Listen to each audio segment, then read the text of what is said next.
Sir మీ పేరు sir? నా పేరు పడమటి దయానందరెడ్డి. నేను సీనియర్ సిటిజన్ గ్రంథాలయానికి ప్రెసిడెంట్ను. ఓకే సార్, ఈ 10 months of ruling Revanth Reddy గారిది ఎలా మూవ్ అవుతుంది అనుకుంటున్నారు తెలంగాణ స్టేట్కి సంబంధించి? సరే, ఇప్పుడు నువ్వు మొదలు ఇది అడిగిన దానికి చెప్తా. ఇక నువ్వు అంత అక్కడికి ఓకేగా. ఇప్పుడు హైడ్రా గురించి ఒక్క మాట నేను చెప్పదలుచుకున్నా చెప్తా.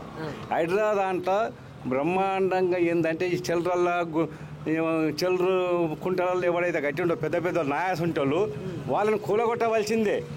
నాదైనా ఎందుకంటే నాకు ఇంకా ఎన్నో ఇండ్లు ఉన్నాయి. అది కూలగొట్ట తప్పు కాదు. పేదోళ్ళు ఎవరైతే ఉండరో వాళ్ళను తెలుసుకొని అడిగి మీ సమస్యలు ఎంత పడింది అని చెప్పి వాళ్ళకి ఏదైనా అక్కడ ఇంతజాం చేసినాక తీసేయాలి. మొదలు తీసేయకూడదు. మాసుండి పెద్దోళ్ళు అందరినీ కొట్టి పాడదెంగాలి. ఇది నాకు మంచిగానే అనిపిస్తుంది. ఓకే, మీరే చెప్తున్నారు అంటే మీరు కొంచెం పర్లేదు మంచి పొజిషన్లో ఉన్నారని మీరే చెప్తున్నారు. మీలాంటి వాళ్ళు కూలగొట్టేసినా నో ప్రాబ్లం అని కూడా చెప్తున్నారు. పేదోళ్ళకి ఇళ్ళని కూల్చకూడదు అనేసి మీరు చెప్తున్నారు కదా. మరి FTL పరిధిలో కట్టడం ఎంతవరకు కరెక్ట్ అంటారు? FTL పరిధిలో కట్టడం ఎంతవరకు కరెక్ట్ అంటారు? కరెక్ట్ కాదు, కానీ మొదలు వాళ్ళకి ఏదన్నా జీవనాధారం చేయాలి. రోడ్ల మీద పడేస్తే ఎట్లా? నా చుట్టూకి ఈడ కూలగొడితే ఇంకో ఇల్లు ఉందండి, నేను ఆడ బతకగలుగుతా. వారికి ఏం లేదు కాబట్టి కొద్దిగా వాళ్ళకి సమయం ఇచ్చి వాళ్ళను తీసేయండి. కానీ ఈ ప్రస్తుతానికి మాత్రం వాళ్ళకు డబుల్ బెడ్రూమా, ఇందిరమ్మ ఇండ్ల ఏదన్నా ఒకటి సహాయం చేసి తీసేస్తే మంచిది అని నాకు అనిపిస్తున్నది. నా మట్టుకు నేనే చెప్తున్నా. అంతే మరి, నేను వేరే వాళ్ళ గురించి నేను చెప్పలేను. నా గారికి నాకు మంచిగా అనిపించింది చెప్తాను నేను. అంటే కరెక్టే సార్. మరి FTL పరిధిలో కట్టడం ఎంతవరకు కరెక్ట్? పర్మిషన్స్ తీసుకున్నాం, మేము కొనుక్కున్నాం అంటున్నారు, కానీ FTL పరిధిలో ఉందనేసి హైడ్రా గురించి చెప్తున్నారు వీళ్ళు. హైడ్రాకి సంబంధించి ఒక్కడిది ఉందా? అంతా ఎమ్మెల్యేలు ఎంపీలు ఉన్నాయి, మస్తు ఉన్నాయి. వాళ్ళని కట్టడి చేయండి ఫస్ట్. మన దాంట్లోనే దొంగలు ఉన్నట్టు మొత్తం మన దాంట్లోనే ఉన్నారు. అవేదో కట్టడి చేస్తే అంత ప్రజలు కూడా సర్దుకుంటారు. పెద్దోళ్ళే చేయంగా చిన్నోనికి ఏమున్నది? ఇవాళ బాధపడుతున్నారు కరెక్టే. మరి ఎందుకు ఆ బాధ వచ్చింది? అని కట్టుకోవడం వల్లనే కదా. పెద్దోళ్ళని చూసి చిన్నోళ్ళు కట్టుకోరు.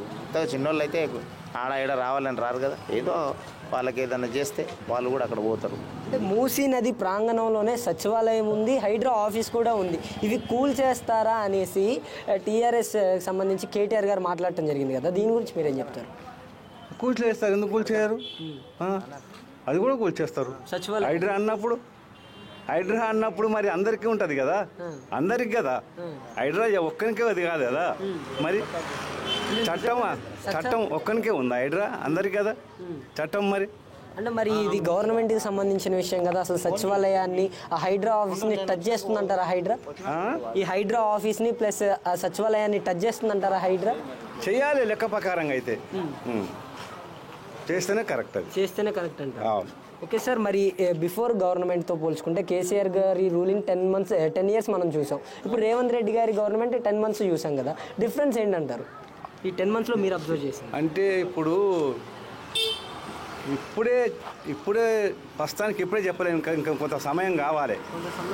అంటే ఇంకా ఇప్పుడు రైతు బంధు కానీ ఇవన్నీ కొన్ని ఇంకా చేసుకుంటూ ఇంకా ఇస్తా అంటున్నాడు. దసరా తర్వాత ఇస్తా అంటున్నాడు. ఇంకా పూర్తిగా కంప్లీట్ చేస్తాడా చెయ్యదని ఇంకా ముందు తెలిసిపోతుంది పరిమాణాన్ని. ఇప్పుడే పూర్తిగా చెప్పలేము ఆయన. అంటే అన్ఎంప్లాయ్మెంట్ తగ్గిస్తాను నేను వచ్చిన తర్వాత అనేసి మాట్లాడారు. నాకు ఒక 100 రోజుల కాలం టైం ఇవ్వండి, ఇచ్చిన హామీలన్నీ నెరవేరుస్తారని రేవంత్ రెడ్డి గారు చెప్పారు కదా. ఎంతవరకు సాధ్యమైందంటారు? సాధ్యమైందంటే కొంత చేసుకుంటూ వస్తున్నాడు. ఇంకా ఎందుకంటే ఆయన వచ్చే లోపలనే అంత ఏమి లేకుండా నిల్లైపోయింది. ఇక్కడ ఏం లేదు. విన్నావా? ఇప్పుడు ఒట్టికుండ మీద వచ్చి కూకున్నాడు. దానికి ఇంకా కొంత ఏం చేసిండ్రు? డబ్బులు ఉన్నాయి, అది ఉన్నది కాబట్టి ఆటలు ఆడిండ్రు, బ్రిడ్జులు కట్టిండ్రు, అవి చేసిండ్రు. కాళేశ్వరం చూసినావు కదా ఎంత ప్రాబ్లం అయింది. అయితే ఒక పిల్లర్ పోయినందుకు వాటర్ అంతా ఆపేయడానికి గల కారణాలు ఏంటంటారు? అది మళ్ళీ మొత్తం కూడా ప్రాబ్లం కావచ్చు కదా. ఒక పిల్లర్ నుంచి ఇంకో పిల్లర్ కావచ్చు, మొత్తం కూడా ప్రాబ్లం కావచ్చు కదా అని వాళ్ళ ఉద్దేశాలు ఏందో, ఇంజనీర్ల ప్లాన్లు ఏందో అది జరుగుతున్నది. వాళ్ళు డబ్బు ఉంది కాబట్టి వాళ్ళు చేసారు. ఈయనకు మొత్తం వచ్చే వరకల్లా ఏం డబ్బు లేదు. ఇప్పుడు ఈయన చేయాలి, కుదురుకోవాలంటే 1-2 సంవత్సరాలు పడుతుంది కదా. పడ్డాక వస్తాయి, మిగులుతాయి, ఏం చేస్తారేమో. దానికి ఇంకా అంతా ఈయన ఏం చేయడు, ఆయనే చేసిండు అనేది కూడా కరెక్ట్ కాదు కదా. ఈయన కూడా ఛాన్స్ ఉంది, 5 ఏళ్ళ సర్వీస్ ఉంది కాబట్టి చూడాలి, మనం కూడా చూడాలి కదా. కొంచెం టైం ఇస్తే బాగుంటుంది అంతే కదా.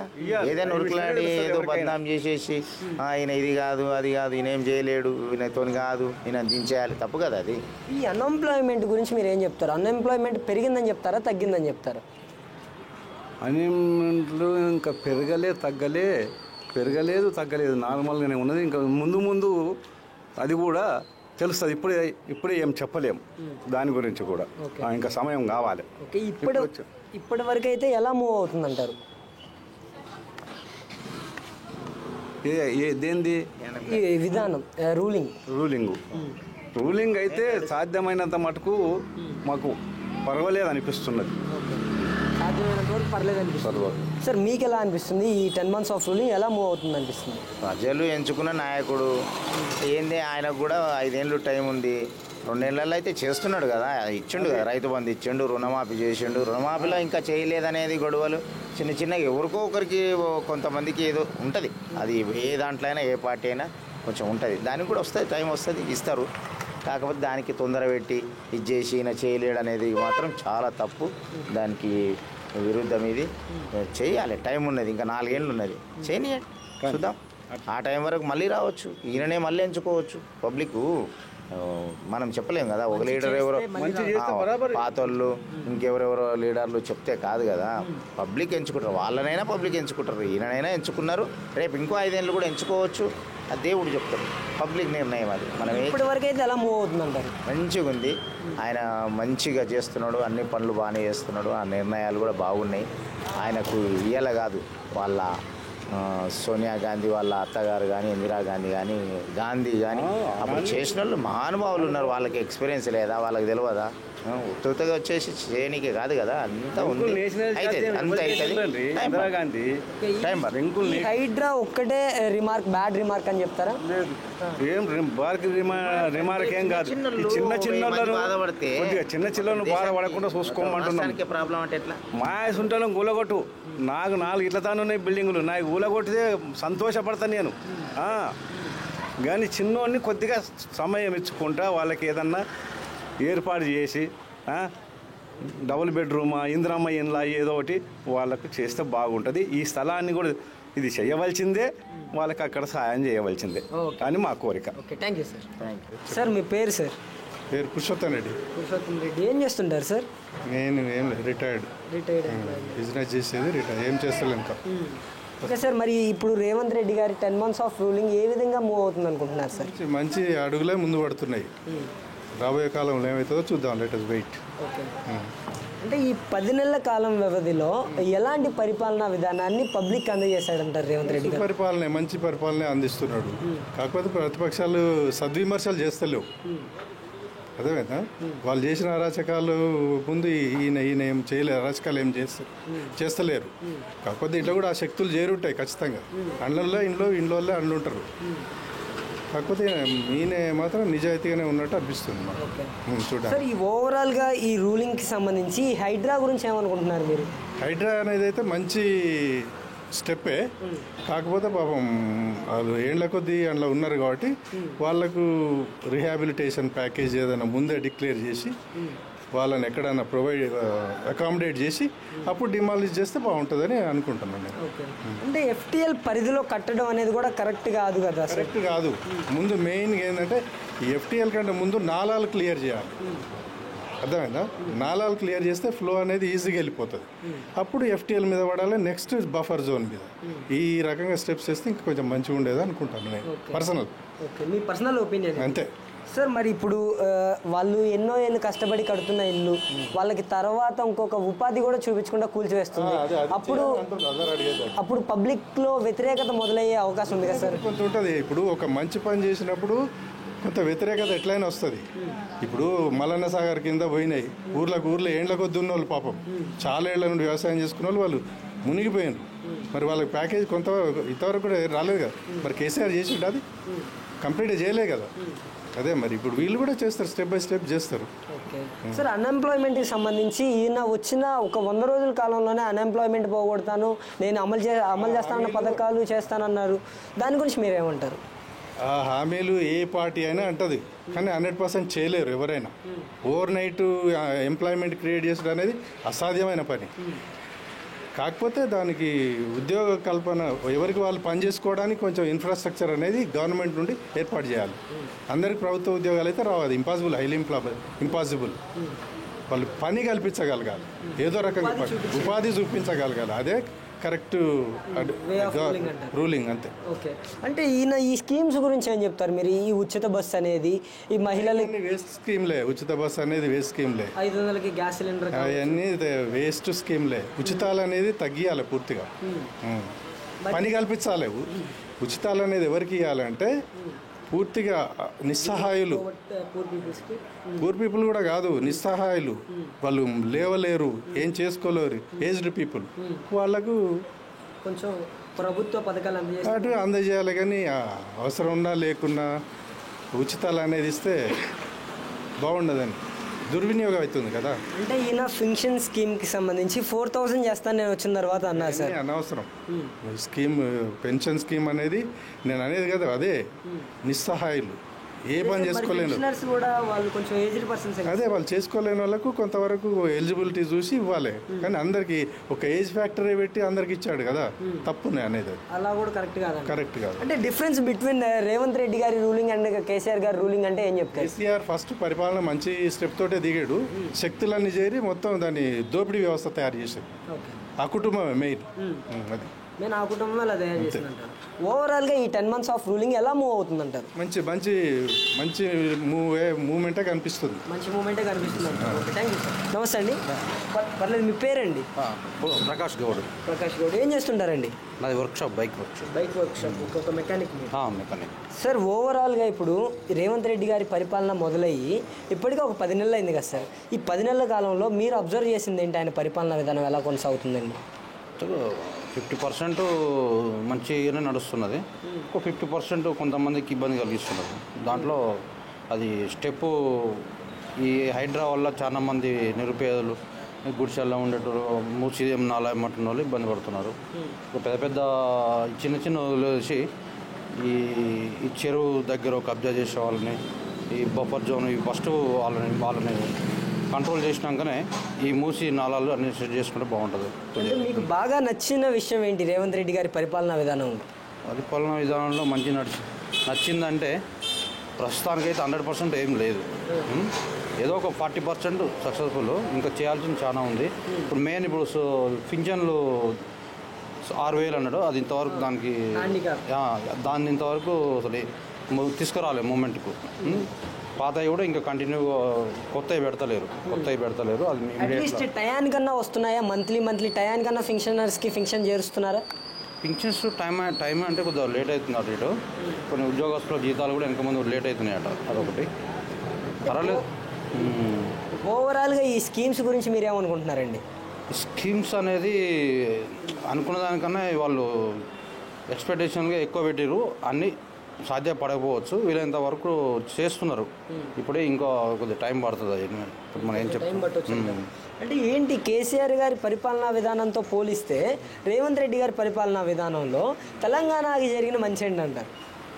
తెలంగాణకు జరిగిందంటే ఇప్పుడు ఈ తెలంగాణకి కావచ్చు, తెలంగాణ ప్రజలకి కావచ్చు, హైడ్రా అయితే 100% మంచిగా జరుగుతుంది హైడ్రా వల్ల. నెక్స్ట్ ఈ ఫ్రీ ఇవన్నీ తీసేయాలి. ఈ ఫ్రీగా బస్సు ఇవన్నీ తీసేయాలి. ప్రజెంటు ఈ రైతు రుణమాఫీ, అది చిన్న రైతు పెద్ద రైతులు అందరిని చూసి, రైతు బంధు ఉన్నది కదా, 5 acres లోపలకు ఎలాంటి లేకుండా రేషన్ కార్డు ఉన్న వాళ్ళని అందరిని చూసి సమన్వయంగా చేస్తే బాగుంటుందని. అంటే ఓవరాల్గా ఇప్పుడు ఎలా కొనసాగుతుంది అంటారు ప్రభుత్వం? ఓకే, పర్వాలేదు. సార్, మీ పేరు? సార్, నా పేరు రామారావు. ఏం చేస్తుంటారు సార్? నేను చేసేది రియల్ ఎస్టేట్ చేస్తుంటారు. ఓకే సార్, ఇప్పుడు రియల్ ఎస్టేట్ పరిస్థితి ఏ విధంగా కొనసాగుతుంది తెలంగాణ రాష్ట్రానికి సంబంధించి? అత్తానికి పడుకొని ఉన్నాడు. దేనివల్ల అంటారు సార్? దేనివల్ల అంటే ముఖ్యమంత్రిని పోయి అడగండి, మమ్మల్ని అడిగితే మేమేం చేద్దాం. అంటే మీకు ఇప్పుడు రియల్ ఎస్టేట్ చేస్తుంటారు కదా, మీకు దేనివల్ల డల్ అయిందో కూడా మీకు అవగాహన ఉంటుంది? ఉందలే కానీ మనం ఏం మాట్లాడతాము. ఇప్పుడు ఏప్రిల్లో గోల్ తెంగుతుండే, మరి ముందు పర్మిషన్ ఎందుకు ఇచ్చారు చెప్పు. ఇప్పుడు వాళ్ళు ఇది భూదానము, అగ్రికల్చర్, ఎప్టెల్ ల్యాండ్, బంపర్ జోన్ అని ముందు వాళ్ళకి తెలుసుగా. మరి వాళ్ళు ఎందుకు ఇచ్చారు పర్మిషన్లో? బిల్డర్లు అందరూ లాసిపోయారు. మొన్న మా వాడి 2 కోట్ల రూపాయలు బిల్డింగులు గోల్దింగారు ఒకటి పటాన్ చెరువు దగ్గర. మరి ఆ లాస్ ఎవడు భరించాలి? వాడు భార్య పిల్లల్ని మొత్తాన్ని నాడు పెట్టుకొని నీకు బంగారం కుదబెట్టుకొని ఇవన్నీ చేస్తే వాడు ఎటుపోవాలి ఇప్పుడు చెప్పు. అంటే ఈ హైడ్రా అనేది కేవలం అక్రమ కట్టడాలని మాత్రమే, పర్మిషన్స్ తీసుకోకుండా కట్టిన స్థలాలని కావచ్చు, బిల్డింగ్స్ని కావచ్చు, అలాంటివి కూల్చేస్తున్నారని చెప్తున్నారు కదా. పర్మిషన్ తీసుకోకుండా ఎందుకు కడతారు? మరి పర్మిషన్ తీసుకున్నాను పట్టుకోవచ్చుగా నువ్వు ఎందుకు ఇచ్చావు పర్మిషను? పర్మిషన్ ఇస్తేనే మేము కొనుక్కున్నాం, మేము కట్టాం. ఇప్పుడు వాళ్ళ పరిస్థితి ఏంది? అంటే ఎఫ్టీఎల్ పరిధిలో కట్టడం అనేది తప్పే కదా సార్? మరి తప్పే కాదని ఎవరు అన్నారు? అంటే ఈ హైడ్రా వల్ల పబ్లిక్కి యూజ్ ఉందంటారా లేదంటారు? లేదు. ఏం యూజ్ ఉంది చెప్పు. అంటే ఏదన్నా కొన్ని వరదలు అలాంటివి వచ్చినప్పుడు హైదరాబాద్ మునిగిపోకుండా ఉంటుంది కదా మహానగరం. హైదరాబాదు వరదలు వచ్చినప్పుడు మునిగిపోకుండా ఉండేది నువ్వు రైట్ అడిగావు. మరి నువ్వు పర్మిషన్ ఎందుకు ఇచ్చావు చెప్పు. గవర్నమెంట్ పర్మిషన్ ఇచ్చినోడు పట్టుకోవాలిగా. మరి ఎందుకు ఇచ్చినావు చెప్పు. నువ్వు ఇది ఎఫ్టీఎల్లో ఉంది, బంపర్ జోన్లో ఉంది, దాని ఉందని నువ్వు చెప్పాలి కదా. మరి నువ్వు చెప్పకుండా పెట్టకుండా నువ్వు ఏది లేకుండా నువ్వు పర్మిషన్లు ఇస్తే మేము కొనుక్కుంటుమే. మేము కొనుక్కున్న వాళ్ళం ఇప్పుడు ఇల్లు కడితే నువ్వు చెప్పా పెట్టకుండా వచ్చి నువ్వు గోలు దిగుతుంది. మరి మేము ఎటు పోవాలా? ఈ 10 నెలల కాలం వ్యవధిలో పరిపాలనా విధానం ఎలా కొనసాగుతుంది రేవంత్ రెడ్డి గారిది? రేవంత్ రెడ్డిది ఎట్టుందో ఆయన్నే పోయి అడగం. ఏం మాట్లాడతాం తమ్ముడు? గొల్లైపోతే బిల్డర్లు అందరూ. అంటే ఆయన 6 గ్యారెంటీలు అని చెప్పారు. ఆ 6 గ్యారెంటీల పరిస్థితి ఏమైంది? 6 గ్యారెంటీలు ఆయన్నే అడగండి పోయి. ఇప్పుడు ఈ ఫ్రీ బస్సు స్కీమ్ పెట్టారు కదా సార్, ఈ ఫ్రీ బస్సు స్కీమ్ వల్ల మీ ఇంట్లో లేడీస్ ఉంటే యూజే కదా. ఎవరు పెట్టమన్నారు ఫ్రీ బస్సెస్? ఫ్రీ బస్సెస్ పెట్టి గొల్ల చేయటం తప్ప అడవి లేదు. అంటే ఈ 10 months ఆఫ్ రూలింగ్లో తెలంగాణలో వచ్చిన మార్పులు ఏంటంటారు? ఏం రాలే, ఇంకా ఎక్కువ జులాయితనం ఎక్కువైపోయింది. అంటే కేసీఆర్ పరిపాలనా విధానంతో పోల్చుకుంటే రేవంత్ రెడ్డి పరిపాలనా విధానం ఎలా కొనసాగుతుందంటారు? ఎందుకులే అమ్మాయి అని మాకెందుకు కానీ అల్లది కాడుండారు. మీకైతే అంత మంచిగా అనిపించట్లేదు ఈ ప్రభుత్వం. అన్న మీ పేరన్న? మా పేరు నరేష్ రెడ్డి. నరేష్ రెడ్డి ఏం చేస్తుంటారు? ఇక్కడనే contract work, civil contract. Civil contractor.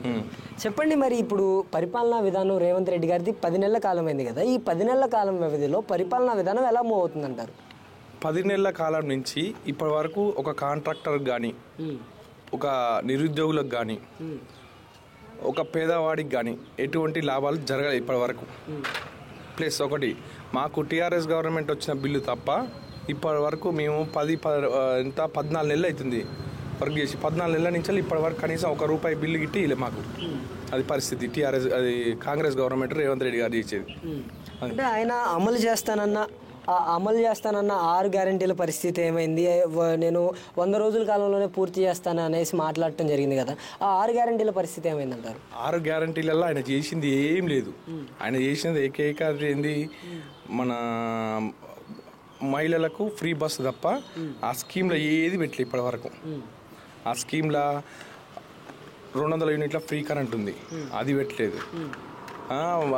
ఉద్యోగాల డిఎస్సి క్యాలెండర్, జాబ్ క్యాలెండర్ చేస్తాను, అది పెట్టలేదు. ఏది ఇప్పటి వరకు ఆయన పెట్టలేదు కాబట్టి ఇంకెక్కడ 6 గ్యారెంటీలు? అన్ని 6 గ్యారెంటీలు అన్నీ మటాష్. ఈ 6 గ్యారెంటీలను తప్పించుకోనికే ఈ హైడ్రా అంతే. ఓకే, ఈ 10 నెలల కాలంలో ఆయన అన్ఎంప్లాయ్మెంట్ పోగొడతానన్నాడు, తెలంగాణకు మార్పు తెస్తానన్నాడు. ఈ 10 నెలల కాలంలో వచ్చిన మార్పు ఏంటంటారు? 10 నెలల కాలంలో వాళ్ళు సంపాదించుకోనికి, వాళ్ళు ఢిల్లీకి పైసలు పంపించుకోనికి తప్ప వేరే ఏ మార్పు లేదు, ఏ చేర్పు లేదు. అది ఈ 10 నెలల్లో ఆయన చేసిన ఘనత. అంటే ఆయన ఈ హైడ్రా తెచ్చారు కదా, ఈ హైడ్రా గురించి మీరేమనుకుంటున్నారు? హైడ్రా అనేది ఆయన డబ్బులు సంపాదించుకోనికి ఒక మార్గం. ఆయన డబ్బులు ఈ సినీ ఇండస్ట్రీ వాళ్ళను, ఈ బిజినెస్ మెన్లను, వీళ్ళను వాళ్ళను బెదిరించి డబ్బులు వసూలు చేసుకోవాలి, ఢిల్లీకి డబ్బులు పంపించాలి. దానికోసం ఈ హైడ్రా. అంతే తప్ప ఈ హైడ్రా వల్ల ఒక పేదవాడికి కానీ, ఒక ఉద్యోగస్తునికి కానీ, ఎవరికి ₹1 లాభం జరిగిందే లేదు. అంటే ఓవరాల్గా రేవంత్ రెడ్డి గారు వచ్చి ఈ 10 months కాలంలో కేసీఆర్ గారు పరిపాలన కొనసాగించిన ఆ 10 ఏళ్ల కాలంలో ఈ వీళ్ళిద్దరి పరిపాలనకి తేడా ఏంటంటారు? రేవంత్ రెడ్డి గారు కేసీఆర్ గారికి నక్కకు నాగలోకానికి ఉన్న తేడా ఉంటుంది. కేసీఆర్ గారు పేద బడుగు బలహీన వర్గాల కోసం కృషి చేసింది. ఈయన బలిసిన వాళ్ళ కోసం ఆయన పార్టీని నడిపించుకోనికి, ఆయన ఢిల్లీలో పేరు తెచ్చుకోనికి, ఆయన సీఎం పదవి కాపాడుకోనికి మాత్రమే చేస్తున్నాయి ఆయన. అంతే తప్ప ఈ తెలంగాణ రాష్ట్రంలో ఏ ఒక్కరికి 1 single MP రూపీ లాభం చేసింది లేదు, చెయ్యడు. అంటే ఇప్పటి వరకు ఎలా మూవ్ అవుతుందంటారు? ఆయన ఈ ఫ్రీ బస్ పెట్టాడు, 500కే గ్యాస్ అంటున్నాడు, 200 యూనిట్ల ఫ్రీ కరెంట్ అంటున్నాడు, కళ్యాణ లక్ష్మి అన్నాడు, మహాలక్ష్మి పథకం అన్నాడు. ఏమయ్యాయంటారు ఇవన్నీ? కళ్యాణ లక్ష్మి అన్నాడు, కళ్యాణ లక్ష్మి తులం బంగారం ఇస్తలేడు. ఫ్రీ బస్ ఒక్కటి జరిగింది. ప్లస్ ఇప్పుడు ఇది మన 200 యూనిట్లు అది ఎవరికి అయితేనే అయితే లేదు, అది లేదు. రైతు బంధు ఇస్తున్నాడు, ఇది 10,000 నుంచి 15,000, అది లేదు. ఇప్పుడు మన పెన్షన్లు పెంచుతున్నాడు 2,000 నుంచి 4,000, అది లేదు. ఇప్పటివరకు ఆయన చేసింది ఏం లేదు. కేసీఆర్ చేసిన పథకాలనే సేమ్ కంటిన్యూ చేస్తుంది తప్ప ఇప్పటివరకు 1 రూపాయి గిట్ట పెంచలే ఆయన ఇక్కడ. అంటే రైతులకి 2 లక్షల రుణమాఫీ జరిగిందనేసి డప్పు కొడుతున్నారు. రైతులకు 2 లక్షల రుణమాఫీ అంటారు కదా. పోదాం, మా ఊరికి పోదాం, బయట ఊర్లో వేయవద్దు. మాది ఇక్కడ చౌటుపల్లి దగ్గర విలేజ్. మా ఊరు మొత్తంలో 120 మంది రైతులు ఉంటే 15 మందికి అయింది రుణమాఫీ. ఇప్పటి వరకు ఎవరికి ఇట్లా కాదు. కాకపోతే అది డ్రామా, అదొక డ్రామా తప్ప అది రైతు రుణమాఫీ కాదు, ఏది కాదు. అది అంటే ఇప్పటి వరకు ఎలా కొనసాగుతుందో ఒక్క మాటలో చెప్పాలంటే ఏం చెప్తారు? ఇంత చెత్త ప్రభుత్వాన్ని ఉమ్మడి ఆంధ్రప్రదేశ్ రాష్ట్రంలో చూడలేదు. ఈ తెలంగాణలో చూడడం మన దరిద్రం.